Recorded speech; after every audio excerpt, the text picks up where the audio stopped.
Bis zu 20% leiden unter Prokrastination. Das ist nicht etwa ein ekliger Fußpilz, sondern die Eigenschaft, dass man Sachen, die eigentlich wichtig wären, dauernd aufschiebt. Darum redet man auch von Aufschieberitis. Und warum das eine echte Philosophenkrankheit ist und was man dagegen machen kann, darüber reden wir heute.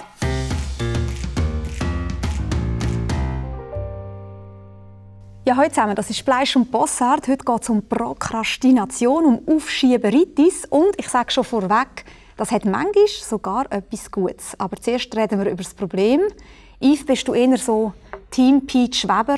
Was ich heute kann besorgen, geht genauso gut auch morgen. Ja, definitiv. Habe ich auch schon gedacht. Ich bin... Ja, nein, ich finde es auch lästig. Also, meine Mutter hat mir das schon ganz früh gesagt. Und heute, ja, ich bin einfach nicht gut. Ich habe wenig Selbstdisziplin und schiebe schon lästige Sachen gerne raus. Ich kann irgendwie nicht so ganz aufgehen, weil du bist mega erfolgreich. Voilà. Wer ist sonst noch erfolgreicher, heisst das? Sympathischer Start. Wie ist das bei dir? Ja, natürlich mache ich das auch ein Stück weit. Also ich kenne das zum Beispiel mega gut, dass ich mit etwas nicht vorwärts komme, anstehe. Und dann fange ich mal an, ins Internet zu gehen. Und dann muss ich eigentlich meistens schauen, was für eine Temperatur auf der Ferieninsel an der Nordsee ist, wo ich so gerne hingehe. Und dann denke ich, ich muss auch mal schauen, ob es dort in diesem Saunahäuschen vielleicht ein neues Massageprogramm gibt. Und wenn wir schon dabei sind, muss ich natürlich auch wissen, ob es den Bäcker immer noch gibt. Und schon, da ist eine Stunde vorbei. Und dann denke ich, jetzt ist schon 11 Uhr, am 12 Uhr kommen die Kinder heim, jetzt lohnt es sich auch nicht mehr. Also macht man aber du bist so ein tagträumend in der Ferien, oft heisst das? Du planst deine Ferien voraus während dem Arbeiten? Ja, Ferienplanen ist ein grosser. Ich mache eben so sinnlose Sachen. Ich gehe dann einfach auf YouTube, schaue irgendwelche Videos und bleibe hängen, irgendwelche Comedy oder Tennis oder Surfen oder was auch immer. Sport. Ja, wirklich so das klassische Dopaminsucht-Junkie-Ding. Du brauchst irgendwie eine schnelle Belohnung, einen schnellen Reiz, irgendetwas, das dich irgendwie triggert. Und es ist völlig egal was. Aber du willst nicht irgendwie einfach die Pflicht erfüllen, die jetzt vielleicht 1-2 Stunden geht, wo irgendwie keinen Höhepunkt hast. Oder? Du suchst die schnellen Höhepunkte. Und das Problem ist ja, das lässt einem mega leer zurück. Und darum leidet ja auch ganz viel unter Prokrastination. Das ist ein ernsthaftes Problem. Manche sagen sogar eine Krankheit. Ja, es erhöht den Stress und das Schuldgefühl, Schamgefühl und so weiter. Ja, es gibt in Münster ja sogar eine Prokrastinationsambulanz. Eine Ambulanz? Ja. Also quasi angesiedelt an der Universität Münster, beim psychotherapeutischen Dienst, weil offenbar auch so viele Studierende unter dem leiden. Ja, es ist eine typische Studentenkrankheit. Aber ich glaube, man muss unterscheiden, du hast schon am Anfang gesagt, 20% oder bis zu 20%. Ich glaube, es gibt wirklich Härtefälle von chronischer Prokrastination und da kannst du wirklich fast gar nicht mehr machen. Also so ist es bei mir noch nicht. Aber ich glaube, das muss man unterscheiden. Und jetzt hast du gesagt, Studentenkrankheit oder etwas muss man mal festhalten. Nicht alle können prokrastinieren. Also nehmen wir jetzt mal einen Bauer, der die Kuh melken muss. Da kannst du nicht einfach warten oder rausschieben. Oder du musst das Korn mähen zum Beispiel. Oder wenn du Kinder abholen in der Kita. Also die bedanken sich dann, wenn du prokrastinierst. Klar. Dann hast du einen Termin, du musst dort sein und dann muss das gemacht werden. Aber das hängt vielleicht auch mit dem zusammen. Ich glaube, ich prokrastiniere mehr, seit ich Kinder habe. Weil ich so viele Pflichten habe, sonst schon, es zerrt überall. Und dann die Sachen, die ich kann, rausschieben, die schiebe ich dann raus. Vielleicht so. Aber ich meine auch im Büro. Also, es leiden ja oft andere Personen darunter. Du kennst das. Aber der Bossart wieder mal nicht vorbereitet ist. Nein, es ist ja so, oft hast du Pflichten, also in Gruppenarbeit und so. Und dann, wenn du etwas rausschiebst, ja, ist das halt schlechter. Und das ist ja Teil davon, warum man sich, glaube ich, so schämt. Oder weil man auch weiss, manchmal, man hat etwas versprochen, man liefert es nicht. Und dann fängt man an Ausreden erfinden. Oder in dem Prokrastinieren steckt ja latinisch prokras, auf morgen, also für morgen. Man schiebt es raus, Tag für Tag für Tag.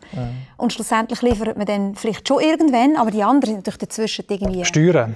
Klassisches Beispiel. Das schiebe ich immer auf den September und nachher auf den November. Interessant finde ich auch, es gibt einen Philosoph, den John Perry, das ist so einer von den Autoren zum Thema Prokrastination. Der hat ein schönes Büchlein geschrieben, das heisst «Einfach liegen lassen». Er sagt eben, es ist eine Philosophenkrankheit aus 2 Gründen. Einerseits, Philosophen und Philosophinnen eben müssen oft so Sachen machen wie ein Paper schreiben, irgendwie Arbeiten korrigieren, lauter Sachen, die eben nicht so sind wie Kuh melken, sondern du kannst es überhaupt prokrastinieren. Und gleichzeitig noch, es ist für Philosophen besonders beschämend, weil Willensstärke ist ja so ein Wert, den viele Philosophen hochhalten, dass man quasi sich etwas vornimmt und es dann auch umsetzt. Und die Akrasia, die Willensschwäche beim Aristoteles, ist eigentlich so das grosse Drama dann im Leben der Philosophen. Zu merken, ich kriege im besten Sinn meinen Allerwertesten nicht hoch, das zu machen. Ich bin auch nur ein Säugetier, ein komplexeres. Das ist interessant, weil es gibt ein mega weltberühmtes Experiment mit sogenannten Marshmallows. Ich habe 2 mitgebracht, natürlich vorbereitet. Dann haben wir Vorschulkinder, so einen Marshmallow vor die Nase gesetzt und gesagt, ich gehe jetzt kurz raus. Wenn du den nicht isst und magst warten, bis ich wieder zurückkomme, dann kommst du einen zweiten über. Das war die Bedingung. Und dann ist es herrlich. Oder? Sie sitzen vor dem Ding, sie sich ablenken, was eine gute Strategie ist. Ein paar schmecken auch, fangen sich ein bisschen essen. Oder? Vielleicht zählt es nicht, kommen sie gleich noch einen zweiten über. Und das Experiment hat der Walter Mischel gemacht. Der war auch mal bei uns in der Sternstunde, ein berühmter Psychologe, verstorben. Und der hat sogar eine Langzeitstudie gemacht, was natürlich sehr interessant ist. Und hat geschaut, die Kinder von damals, die können warten, wo also der Belohnungsaufschub heisst das. Also ich weiss, Belohnung kommt erst später und ich kann warten, ich habe die Selbstkontrolle, dass die im Leben erfolgreicher geworden sind und auch glücklicher. Das ist interessant. interessant. Das ist auch ein bisschen umstritten, die ganze Studie. Ich meine, schau mal dich an. Die Parallele wäre dann, wenn du gut kannst deine ersten Bedürfnisse nicht gerade ausleben, also dass du im Handy schauen, das Sportresultat, sondern am Paper dranbleiben, am Konzept dranbleiben, dann wirst du erfolgreicher. Ja. Aber du sagst, du bist jemand, der prokrastiniert. Ich glaube, ich bin kein Extremfall. Also überhaupt kein Extremfall. Und ich glaube, je älter ich werde, wird es auch schlimmer, habe ich das Gefühl. Also ich habe das früher, ich habe eine Doktorarbeit geschrieben, und so, 3 Jahre irgendwie ein Buch geschrieben und du hast keinen äußeren Druck wirklich, oder? Du musst dich immer selber wieder pushen. Das ist auch schwieriger an dem. Und ich habe das können. Also es ist jetzt nicht irgendwie schlimm um mich bestellt. Und ich frage mich auch, wie viel Zeit während der Doktorarbeit haben wir damit verbracht, schauen im Kühlschrank, wie viel Bier es noch hat. Oh ja, das sind einige Stunden. Und da gibt es ja die schönen Tipps. Ich weiss nicht, mir hat jemand mal gesagt, man muss jedes Mal, wenn man aufsteht vom Stuhl, ein Zündhölzchen anzünden und anlegen. Und am Ende des Tages siehst du den Haufen Zündhölzchen, die du gebraucht hast, weil du immer wieder aufstehst, zum Kühlschrank schauen, irgendetwas, Wetter anschauen, lüften, Post holen, aufs WC gehen, duschen, jemandem anrufen, was auch immer. Ist eine Zündhölzchen-Verschwendung. Dann finde ich das mit den Marshmallows vielleicht besser, wenn man denn die am Ende noch hat. Darf ich eins essen? Ich eins. Nachher sagst du mir, ich sei eine Prokrastiniererin. Aber nicht. Ja, wir sind natürlich interessiert, wie ihr das macht. Könnt ihr eher anpacken oder verschieben? Schreibt es uns gerne in die Kommentare. Und jetzt reden wir darüber, was man machen kann gegen die Prokrastination. Yves de John Perry, den ich vorher erwähnt habe, der hat ja eben das Buch geschrieben, «Einfach liegen lassen». Der hat so eine neue Technik entwickelt, strukturiertes Liegen lassen. Und er sagt, die meisten Leute, die viel verschieben oder aufschieben, haben so eine To-Do-Liste. Und klassischerweise schreibt man die wichtigsten Sachen auf Platz 1 und 2 und nachher schreibt man noch so ein bisschen nicht so wichtige Sachen. Ja. Und jetzt sagt man sich wie selber austricksen, indem man die nicht so wichtigen Sachen auf Platz 1 und 2 schreibt und die wirklich wichtigen unten an. Und dann will man 1 und 2 ja nicht machen und macht damit automatisch das Wichtige. Klingt gut, hast du ausprobiert, funktioniert aber überhaupt nicht. ich weiss ja, dass ich mich austrickse. Ja, ich habe es ausprobiert. Ja. Funktioniert überhaupt nicht. Mich überzeugt es auch nicht so. Man dachte, es ist eine klassische Form. Ja, es ist eine offene Selbsttäuschung. Du weißt es ja, dass du das machst. Und danach, nein, das funktioniert überhaupt nicht bei mir. Ich weiss nicht, aber sein T-Shirt hätte ich gerne. Der John Perry hat so T-Shirts, da steht drauf, «I'm not wasting time, I'm a structured procrastinator». Das wäre gut. Ja, das ist schön. Aber was hast du für ein Rezept? Du tust ja nicht so viel prokrastinieren, aber wenn du es machst, was machst du dagegen? Also etwas, was ich wirklich extrem wichtig finde, ist zu verstehen, dass Prokrastinieren viel zu tun hat mit Perfektionismus. Wenn man die Sachen perfekt machen will, dann ist eher Gefahr, dass man prokrastiniert, weil man nämlich dauernd scheitert an den eigenen Ansprüchen. Und irgendwo durch, es geht ja immer noch besser. Und wenn ich mir das vorstelle, ich muss einen Artikel schreiben für SRF, und ich denke irgendwie, also diesmal nehme ich mir richtig Zeit und ich werde einen super guten Artikel schreiben. Ich werde alles perfekt abdecken, ich werde möglichst viel Likes und Klicks, dann scheitere ich natürlich von vornherein dran. Und weil ich nicht fertig werde, verschiebe ich und das ist dann mega frustrierend. Darum weniger perfektionistisch sein, glaube ich, hilft. Erwartungsmanagement, die Erwartung abschreiben. Schön gesagt. Aber du hast noch so irgendwie so etwas Mathematisches, was du machst, oder? Mathematisch? 1, 2, 3, 4 irgendwas? Nein, es gibt ein berühmtes Buch von Mel Robbins. Das ist der Management-Guru. Das ist eine Beraterin, die hat früher mal eine grosse Lebenskrise gehabt und hat jetzt einen Mega-Bestseller geschrieben. «The 5-Second Rule», also 5 Sekunden. Du versuchst eigentlich, dein Gehirn auszutricksen. Sie sagt, wenn du etwas machen willst, musst du eigentlich von 5 zurückzählen. 5, 4, 3, 2, 1. Und dann musst du es machen. Gerade dann machen, wie bei einem Raketenstart. Weil wenn du zu lange wartest, fängst du an zu zweifeln, an zu zögern und dann hast du 1000 Gründe, warum du es jetzt nicht machen sollst, warum es morgen aber einen Artikel schreiben kann ich ja nicht nach 5 Sekunden.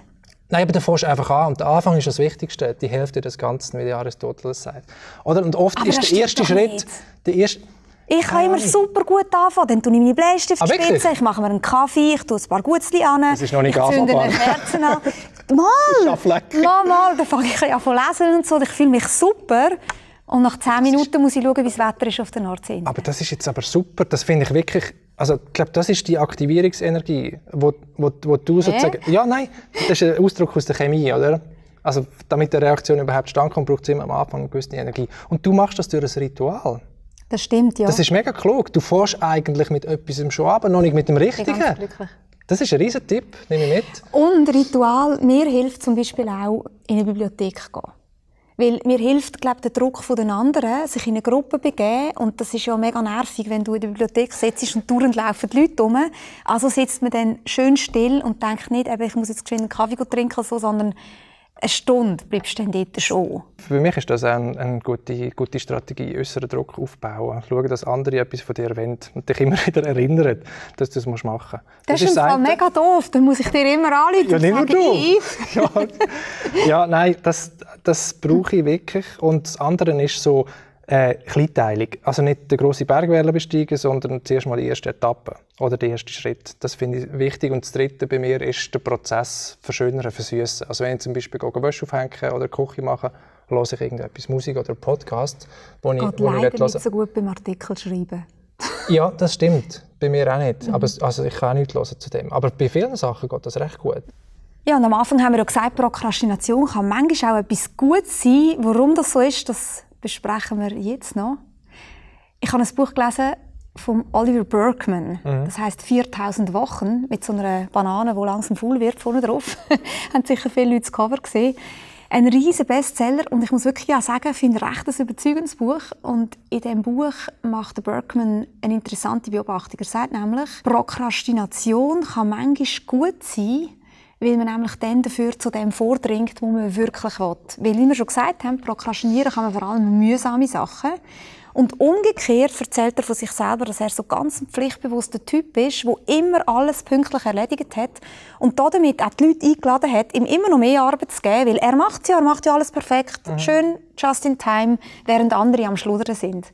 Und der Zusammenhang, dass wenn man prokrastiniert, dass man dann vielleicht auch mehr getraut, dem Raum zu geben, den man will, das finde ich mega interessant. Okay, also das Gefahr ist, wenn man zu pflichtbewusst ist und alles immer erledigt, schnell, dann schiebt man vielleicht so ein das gute Leben raus oder das Lustprinzip, das, was einem wirklich wichtig ist im Leben, darum auch die 4000 Wochen, oder? So lange dauert eigentlich unser Leben. Genau, und der Punkt ist natürlich, du kannst immer an die 4000 Wochen denken und das Gefühl haben, das ist eine mega kurze Frist und wegen dem irgendwie zum Dringlichen vordringen. Aber du kannst dir eben wirklich überlegen, warum prokrastiniere ich eigentlich? Prokrastiniere ich wirklich, weil ich keinen Bock habe, das zu machen, was ich jetzt machen müsste? Oder prokrastiniere, weil ich so pflichtbewusst bin, weil ich so Angst habe, andere zu enttäuschen. Und das ist sein Punkt. Und du bist eher der Typ, oder, wenn ich dich richtig verstehe? Du prokrastinierst sozusagen auf die Langdauer. Du machst eigentlich... Das ist jetzt ein bisschen Seelenstriptease, aber ich glaube, der Tendenz nach bin ich eher so. Ich habe eigentlich nicht so ein Problem mit Prokrastinieren im Alltag. Und beim Burkeman gibt es aber auch noch etwas anderes, was man lernen kann. Und zwar macht er sich lustig über den Stephen Covey, der Autor mit den sogenannten 7 Thinking Steps, wo immer alle darüber lachen, der ja auch extrem erfolgreiche Bücher geschrieben hat. Und dort gibt es ja ein Gedankenexperiment, das in jedem Management-Seminar auftaucht. Und das hat zu tun mit diesen Sachen hier. Nämlich die Vorstellung, nehmen wir mal an, ein Tag ist wie ein Gefäß. Ein leeres Gefäß. Und wir haben grosse, wichtige Sachen, die wir machen wollen. Und wir haben so den Kleinkram. So E-Mail schreiben, so die ganz kleinen Sachen, vielleicht so die mittleren, wie Wäsche aufhängen, und dann die wichtigen, grossen Sachen. Und wir haben die Tendenz dazu, das hier zu machen. Am Morgen geschwind mal E-Mail machen. Und dann als nächstes machen wir mal den Haushalt machen. Der macht recht einen Krach. Und dann ist schon recht viel Zeit vorbei und jetzt möchten wir gerne noch zu den wichtigen Sachen vordringen, nicht wahr? Und jetzt hat natürlich das alles überhaupt gar keinen Platz mehr. Und am Abend sind wir frustriert, weil es wäre um die Steine gegangen. Und jetzt, hint, Stephen Covey sagt völlig klar, wie man das machen muss. Wir müssen natürlich zuerst die grossen Sachen anpacken, dann die mittelgrossen Sachen und dann die kleinen und dann hat alles Platz im Tag. Ich finde ja, so sieht es schöner aus. Und man kommt weiter oben raus. würde ich sagen. Es hat ein ästhetisches Argument vom Philosoph Yves Bossart. Voilà. Ja, und sonst noch so? Ja, aber du könntest auch sagen, mach zuerst mal den Scheiß, oder? Und nachher das, wo du irgendwie mehr Lust hast. Eben, was aber die grossen Sachen sind die schwieriger sind. Verschiebe nicht auf morgen, das wäre die Idee dann. So. Nein, aber es ist ein schönes Bild, ja. Aber also zuerst die grossen Bröcke. Du kannst vielleicht auch so ein bisschen priorisieren. Du sagst irgendwie, okay, ich muss heute nicht alles machen, sondern welche 3 Sachen muss ich heute machen. So, das hilft mir zum Beispiel auch. Aber der Berkman macht sich eben lustig über das, weil er sagt, es wird völlig ausblendet, dass das Problem von unserer Zeit nicht so sehr ist, wie schichten wir das, sondern dass wir zu viel Steine haben. Er sagt, wir wollen zu viel vom Leben. Und das hat damit zu tun, dass wir eben nicht checken, dass wir nur die 4000 Wochen haben. Wenn wir uns mal wirklich darauf verständigen und überlegen, was ist mir wirklich wichtig im Leben, dann haben sie vielleicht nicht 5 Steine, vielleicht haben dann nur 2 Platz. Oder was ist wichtig in dieser Woche? Oder vielleicht gar nicht, vielleicht gibt es einen grossen Stein. Du hast ja vorher gesagt, die grossen Sachen, die Lebensprojekte, die grosse Reise, die du machen musst und was auch immer, die schiebst du raus, oder? Eigentlich müsstest du das alles, von dem allem weniger, das ist alles noch zu klein. Das stimmt. Oder wir machen den Tag grösser, weniger schlafen. Ja, das kannst du nicht. Das ist voilà. Also ich glaube, ehrlich gesagt, Yves, wenn wir ehrlich sind, so richtig gute Tipps gibt es gar nicht mit dieser Prokrastination. Ausser so tatsächlich gelassen sein. Gelassenheit. Unser Fazit: kleine Sachen, blöde Aufgaben, manchmal prokrastinieren ist das ganz gut, aber die grossen, wichtigen Projekte, die sollten wir im Leben nicht prokrastinieren, sondern schauen, dass die frühzeitig ins Glas oder in den Tag hineinkommen. Ja, was sind eure Tipps im Umgang mit Prokrastination? Schreibt es uns gerne unten in die Kommentare. Wir sind gespannt. Und wenn ihr mehr zum Thema wissen wollt, da gibt es noch ein Gespräch mit Theresa Bücker und dem Hartmut Rosa zum Thema Zeit und auch ein Einstein hoch 2 zum gleichen Thema. Viel Spaß damit!